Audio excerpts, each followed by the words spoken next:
Welcome back to the Nerdery, and this is Reviews Tuesday. I have 3 books. I have 3 books. I have 2 independents and 1 main title. I have Action Comics 998, 2 more to 1,000. I have Anthony Bourdain's Hungry Ghost #2 and Cal Exit #2. It took long enough for that one to come out. Yeah, that's what you were telling me. I have 1 independent and 2 Marvel titles. I have Marvel's Infinity Countdown Prime with the cool Wolverine variant cover. It's pretty neat. And he is in possession of one of the stones, the Infinity Stones. Betty Page #8, which is finishing out the run for now. Lockjaw #1. And these are all really good books. Can't wait to get down to the reviews, but I'm going to let you go first, JD. All right.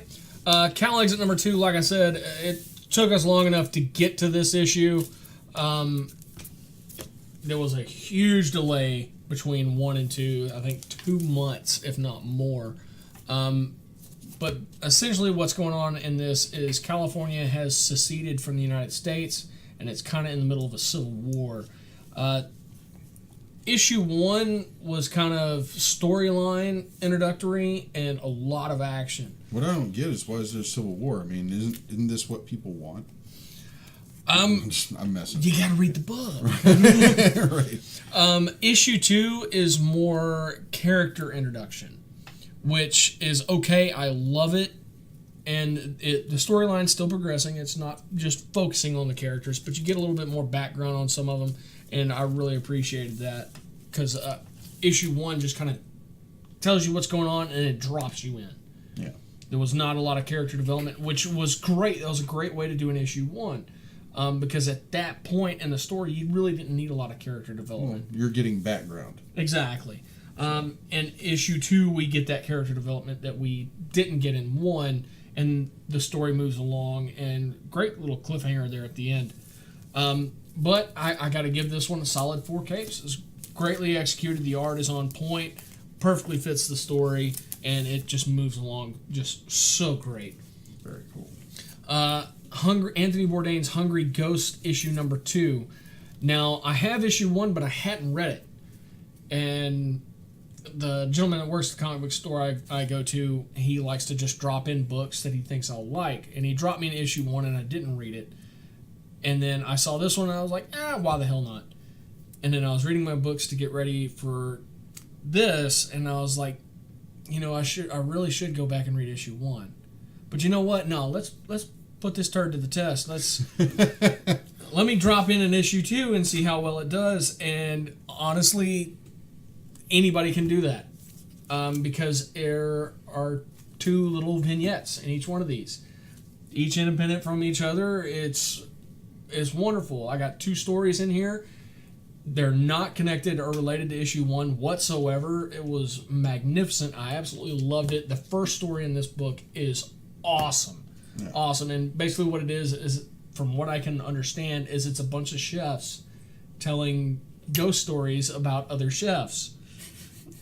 And it's great. It really is. The first one is just grotesque and weird and way out there and vengeful, and you get one of the 7 deadly sins in there. It's a great story. The second one is just kooky and odd and wasn't as creepy as the first one, but it's still a great story, and I really did enjoy it. I think when you described it to me earlier, the idea of Tales from the Crypt, or the Vault Keeper, the Crypt Keeper, kind of came to mind. Where it's like these little stories you get bits and pieces of. You don't really have a continuing story arc. It's just a moment in time. Yeah.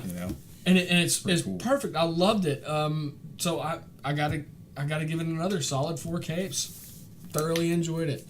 Action Comics #998. We're 2 issues away from the 1,000th issue. That I'm guarantee you that's going to be a huge deal for DC. He's going to buy every variant cover. I already told him. I want every variant you get. Especially 2 sketch covers. There you go. Because I have to. But this is Booster Shot, the last part of the Booster Shot story arc. And is that Zod and Jor-El? That is actually General Zod and his son. Oh. Lord Zod. Okay. Well, that's something they've never done before. Which is really kooky, because if you're reading Hal Jordan and the Green Lantern Corps, you also have these two characters much younger. Much, much younger. Why? Because, well, Booster Gold and Superman are thrown into the far-flung future. Yeah. So, it's... If you haven't read the other parts of Booster Shot, you're going to miss out. You're not going to be able to pick up the story because a lot has been going on in this. Tell them that. I mean, tell them to go out and get the trade. Well, or go get the back issues. Yeah, they're get out the back there. issues, or whenever the trade comes out, which I'm pretty sure they will do it. I mean, DC's pretty good about publishing their... Yeah, they normally get their trades out pretty quick. Yeah. But this closes out the story arc, and once again, this is another story that really gives a lot to Booster Gold and his character and what kind of person he really is, not just the showboating guy that we get. There's a lot that happens in the story that I don't want to ruin for you, but it's really hard to describe this issue without ruining something for you. If you've ever been in question about who Booster Gold is, or you ever just thought he was like a C-rated hero, just crap to put in the background, definitely pick up this story arc. It is amazing and wonderful, and I gotta say, I came out of this looking at Booster Gold in a totally different light. Very nice. For that one, once again, I gotta give it a solid 4 caps. Okay. Well, I guess I'll start off with mine. Again, Infinity Countdown Prime, and this is the first issue of the Infinity Countdown series. This kind of gives a synopsis of several characters, and mainly where the Infinity Stones are in the Marvel Universe. They're apparently have been made to work again, and they have swapped colors.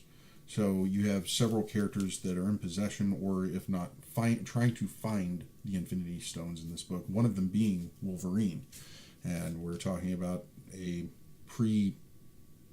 adamantium coated Wolverine. So I don't know if this. Well, I don't know where he fits, but that's the age of the character. Okay. He's not Old Man Logan. He's not a younger Wolverine. He's very much aware of what he's in possession of, and he knows how to use it. There's another character, which is the Hank Pym Ultron. Basically, Ultron is using Hank Pym's body in combination with technology, and kind of using him as a puppet. Hank Pym is still conscious within his body, but he's kind of along for the ride. You know, like the Peter Parker Doc Ock. Superior Spider-Man, where Doc Ock took over Peter Parker's body, and basically Parker was in the back, just kind of fucking riding the back seat, witnessing everything. Yeah. But yeah, he's also in search of a stone. Miss Marvel's in possession of one. The Guardians of the Galaxy, along with the Nova Corps, protecting one that's god-awful huge. But yeah, it's setting the stage for what's to come.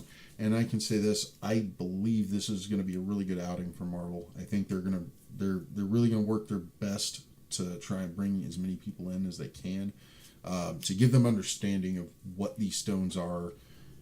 Yes, you can go back and read the old stories, but this is something new, and I think it'll be a good primer as far as the concept of getting into the Infinity War and the upcoming movie. I'm gonna have to pick that up. This is off to a good start. I hope to see more really good work in that. Next one I'm going to review would be Betty Page number 8. This should be the last installment for now of the Betty Page series.